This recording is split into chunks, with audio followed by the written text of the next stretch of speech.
Now, there are two ways we can fetch data. We can fetch it on the client or on the server. To fetch data on the client, we typically use the state hook to declare a state variable and the effect hook to call the backend, get the data, and put it into our state variable. Now, in my React course, I talked about React Query as a better alternative to manually using the state and effect hooks. But regardless of how we fetch data, fetching data on the client in client components has all the problems we talked about in the previous lesson. So over time, our bundles would get larger because we have to ship more and more components to the client. Also, this approach is resource intensive because all the rendering is done on the client. Plus, our content or our data is not visible to search engines, and this approach is less secure because our API keys or any kind of sensitive data will end up on the client. But there is one extra problem. The problem is that with this approach, there's always an extra round trip to the backend. So when a React application loads, first the browser downloads the HTML template as well as the CSS and JavaScript files from the backend. Then it will send an extra request to fetch data from the backend. So there's always an extra round trip to the backend. Now we can fetch data in our server components and get rid of all these problems. Let me show you. In this lesson, we're going to use JSON placeholder to get some dummy data into our application. In case you are not familiar with JSON placeholder, it's a fake API for getting some dummy data.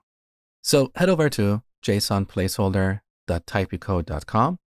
On this page, you will find various endpoints for getting dummy data like a list of posts, comments, albums, photos, to-dos, and users. In this lesson, we're going to get a list of users into our application.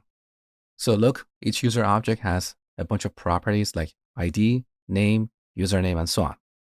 So back to our project, let's go to the app folder and then open the users folder and then go to this page. Now, this is a server component, and in server components, we can use the fetch function that you're probably familiar with. This function is defined in browsers, and with this, we can send HTTP requests to a backend. So here we pass the URL of our endpoint, which we grab from here. So copy and paste it. Now this returns a promise, so we have to await it to get the response. Now, because we are using await here, we have to make this component async. Now, this is the beauty of this approach. With this approach, we don't have to use a state variable. We don't have to use the effect hook with zero dependencies. There's no ceremony. We just call fetch to get the data. And all of this happens on the server. You will see that in a minute. So we get the response. Then we call response.json. This also returns a promise. So we await it to get the data, in this case, our users. Next, we map these users to a bunch of list items, exactly like how we render them in a React application. So for our markup, let's replace this div with a fragment. Here we add an h1 called users. Then we add an unordered list, and here we map these users.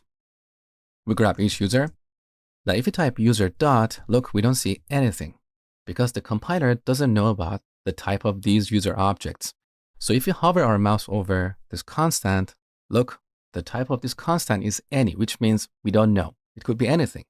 This is where we can use some TypeScript magic to improve our code. So outside of this component, we define an interface or a type called user. And here we say that each user has a property called ID of type number. It also has name of type string and so on. We could list all the properties we have here, but that is not necessary for this lesson. So we're going to keep things simple. So with this interface, we're defining the shape of our user objects. Okay.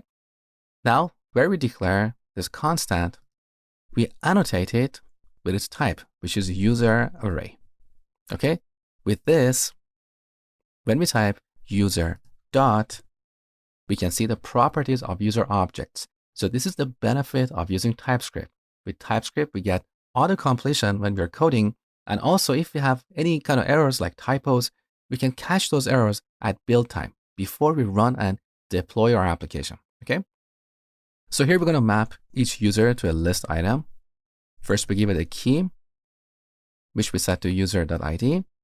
And here we render user.name. That's all we had to do. So our code is simpler. There is no state and effect hook here. Our bundle is going to be smaller because this component will be on the server. Now back to the browser. Let's go to the users page. Here's our users, beautiful. Now let's bring up the network tab and refresh the page. So take a look at the document that we received from the backend. So all our users are rendered right here. This is because rendering is happening on the server. In contrast, in typical React applications or wherever we use client-side rendering, the browser initially gets a blank document. Then it will call the backend to fetch the data and then render the content.